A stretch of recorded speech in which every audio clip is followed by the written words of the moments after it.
Well, Operation Dudula has welcomed the City of Johannesburg's implementation of the informal traders policy, which will verify whether hawkers on the Joburg City Centre are permitted to do so. The policy, which was passed in May this year, has left some informal traders feeling excluded from the whole process. Our reporter, Ofentse Setimo, is in the Joburg City Centre for us. A very good afternoon to you, Ofentse. All right, let's begin here. Talk to us about what is indeed taking place at this time. And, you know, there were concerns about whether or not hawkers would be harassed there in the CBD. What can you tell us? I mean, has there been any sort of tensions at this time at the hands of Dudula? Thank you very much. Well, I'm coming to you from the Joburg CBD. In fact, this area is quite famous for being a market where hawkers actually selling different types of products actually here. But now the city is saying, you know, the place is quite congested, and in order to regulate what is actually happening in the city, they are now implementing the informal traders policy, which means that they are going to try to verify each and every single person that's selling in the city center to ensure that they are where they are supposed to be and to ensure that they are the right people, as there's been incidents where people who are actually hawkers here in the city center would sell their stalls to other people who would come and sell, and they would not respect the bylaws, like ensuring that, you know, it's clean in the area and environmentally friendly where they are operating. Earlier on, we spoke to the City of Johannesburg's Metro Police to elaborate a bit further on this. We also spoke to Operation Dudula. Let's have a listen to what they had to say.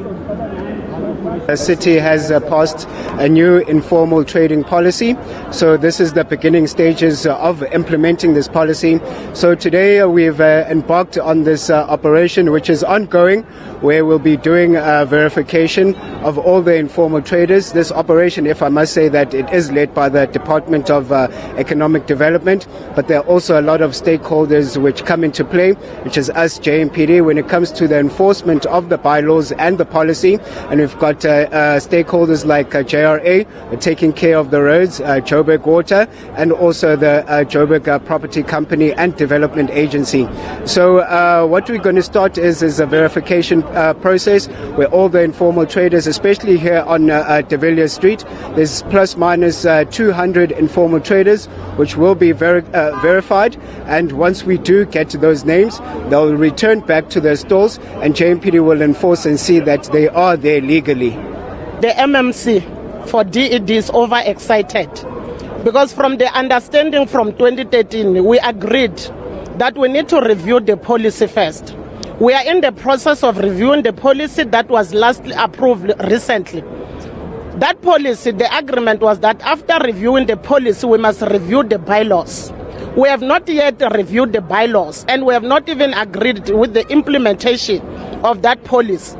So, in other words, the policy has not yet been implemented, or it cannot yet be implemented because we have not reviewed the bylaws. Yes, well, as you heard, those are some of the feelings that have been expressed here on the ground. But to elaborate a bit further on that, I'm actually joined by the South African Informal Traders Forum and also Operation Dudula to try and voice their differences about this particular policy. Sir, I heard some of your members actually saying that the MMC who's implementing this policy is xenophobic. Elaborate a bit further on that. Thank you very much, my brother, to give us the platform. Look, we are very disappointed as society actually to speak to that. But definitely, we see xenophobic tendencies from the MMC. Actually, I wouldn't say only the MMC, the cluster that is organizing this activity that is happening here today, the MMC of safety, the MMC of economic development, and Mr. Ngoben. They are all from Action South Africa, and we know their agenda, we know their programs. They are trying to use the platform of municipality to achieve their agenda. I don't know, South Africans will look at the coalition and see what is happening. Where are the other MMCs? Where is the mayor? Is the mayor knowing about the operation today? Is the city manager knows about the operation today? What informs the operation? Since 2013, I can tell you there's an agreement. There are a lot of discussions that happen between us and the City of Johannesburg. And there's a court order for that matter, not only a court order from the Court. So nobody's just going to wake up tomorrow and try to do whatever. But then we'll follow the law. We'll give them a space. We'll follow the law. The moment they are ready to implement the law and respect the law, that's why we will engage them properly. Thank you very much. Well, let me bring in Operation Dudula just so that we can get your opinion. What's your opinion about this new policy where they're trying to regulate the informal traders in the city centre? Greetings to viewers. No, I just heard my colleague here responding. There's nothing xenophobic about the informal trading policy, which was adopted by councillors in the City of Joburg. It's very much clear. These stalls which are meant for South Africans, not for foreign nationals. So there's nothing xenophobic. I hear is grandstanding here talking about we're not politicking here. We're saying everything that is meant for South Africans, it must be for South Africans. So I'm very much clear and I'm in support of the policy of City of Joburg, of informal trading policy. Oh, in particular, you are happy that it's going to be prioritizing South Africans, but they're also saying that if there is foreign nationals who are documented, they also stand a similar chance of actually trading here. What's your reaction to that? Yeah, I'm saying the priority must be first, South Africans first. And then if there are those who are saying they've been here having a history of being on the street, they'll be prioritized after. Because what we know on these stalls were meant for South Africans, and then other stalls were sold to these people because they came with money and then they make their deals with our mothers or grandparents. Now we're saying we must take back all those stalls. All these people who are here on the street, they must be vetted to how are they here in South Africa? Did they invest any money? Because the Immigration Act of 13 of 2002 is clear that if you come here to trade, you must have an amount of 5 million rands. Are they investing? Are they hiring South Africans if they are here on the street? Okay, yeah. Let's hear from the Hawkers Forum. He says, a minimum investment of 5 million is required for foreigners to come and invest in the country, and whether their investment is sufficient enough, that's a question that you might respond to. What do you have to say about his assertions? That's very interesting because everybody runs to that section. But if you further go down, it tells you about asylum holders. Asylum holders, they've got a right to survive in South Africa. We don't have camps in South Africa. There's a reason for that. Those people that are running away from their countries, when they come to South Africa, how are they expected to live if everybody should have 5 million? Then they must get clarity to that. They must read more. I don't want to engage into that because that policy speaks to something that's different. Here we're talking of informal sector. Informal sector, it's open for everybody as long as you are here. And for your information, my brother, there's no one who was allocated back then by the City of Johannesburg who's a foreign national who don't have papers. All these people, they are documented. Why I'm saying this is a xenophobic tendency and agenda. It's simple because it's targeting the majority of foreign nationals. They are trading at Dudula Street. Why not going to other streets? Why don't go to Barra? Why don't you go to Orange Palm? Because that's Johannesburg. Why specifically coming to Dudula? It's simple because the Nkululeko is targeting foreign nationals. We know 2 weeks back he toured here with his group as Action South Africa. Go to his Twitter account. There's a video there. He's saying exactly what they're going to do as Action South Africa. So we are still we get clarities from the city itself, the city manager, if ever this is really an action for the City of Johannesburg or this is an action for Action South Africa. And then we will take it from there. Thank you very much. I'm going to try and bring in someone else, I heard you say that you are one of the councillors in this area.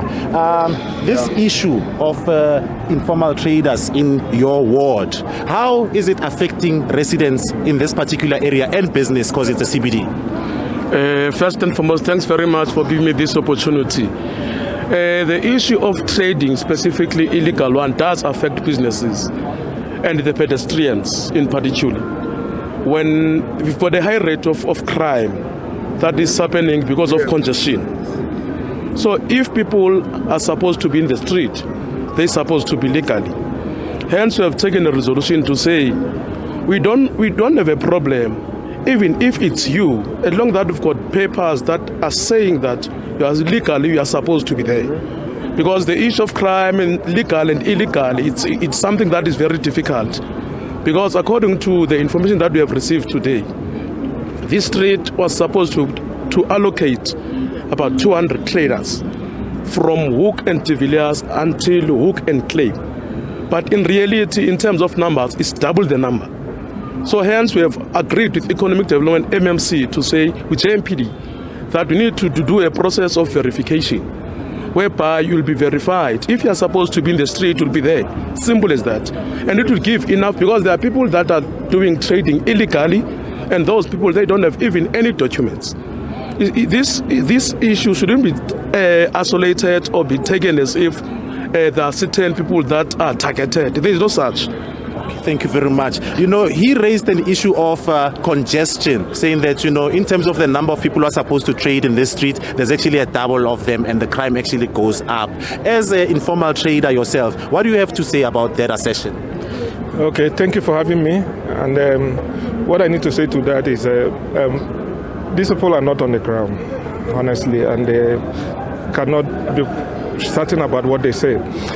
We, as the Villa Street, we are the only street that have employed security officials that mind security. We have cleaners that we pay. We have security officials that we pay to take care of these things. And when it comes to crime, we partnered even with Metro, with the SAPS, and most of them we have supported them, making sure that they curb crime on the street. So when it comes to verification, we are not afraid of being verified. But our concern is that, let me take you back a little bit to 2013, when there was when Pastor was the mayor. There was Operation Clean Sweep that was held here, and that Operation Clean Sweep was mainly targeted because where everything starts is in the villas. That's our problem, and we feel that we are being targeted because everything starts here in the villas, not from any other street. There are all other streets around here, but they don't go there. They start from there. They start from the villas. So I don't know why. And just on their assumption, because some of them would say, like when we go to meetings, the city meetings that are for informal traders, you see a lot of people who are saying this street is a one nation street. This street accommodates the whole Africans. We have Mali, we have Nigeria, we have Zimbabwe, we have South Africa, we have Guinea, we have everybody here. Africa. The whole Africa countries are represented here. So we will say it's an African market. So, and some of the facts that they have that these people are undocumented or documented is something that I can for myself say. I came originally from Nigeria, but I've been here for the past 24 years. And I am a South African now, either by naturalization or anything. I am a South African, and I have used South African documents for the past 15 years. That I cannot. Some of them cannot just come and say, "No, you know what? You are not," because I am not from Sutu or Zulu or from any other tribe. Because we also have the whites who are not Sutu, who are not Zulu, who are not, but they are all taken as South Africans. I've acquired that status as per naturalization, and I need to put food on the table. And when it comes to this issue of bread and butter, it's a very emotive issue. People cannot just come and tell you to move away from here and don't end up leaving because you are not you're a foreigner or anything. So, that's my take on that. Thank you. Thank you very much. Well, as you heard, as I mentioned in the intro, that the implementation of the informal traders policy has invoked different emotions from those on the ground. Operation Dudula welcoming it, while the informal traders forum actually saying that they were excluded and the policy needs to be amended so that it can also cater for their specifications before it can be implemented. All right, thanks very much for that comprehensive report, Ofentse Setimo, for us in the Joburg CBD there.